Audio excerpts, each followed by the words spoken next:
Hey guys, in this video, we're going to take a look at how you can enable or disable Siri and Search to learn from messages to make suggestions across apps on the iPhone 15 series.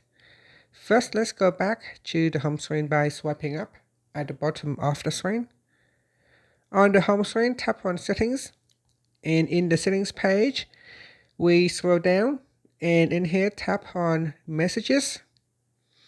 Next, tap on Siri and Search at the top here.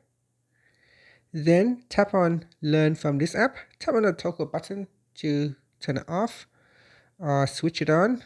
This will allow Siri to learn from how you use messages to make suggestions across apps. And that's it. Finally, you can swipe up to go back to the home screen. And that's it. Thank you for watching this video.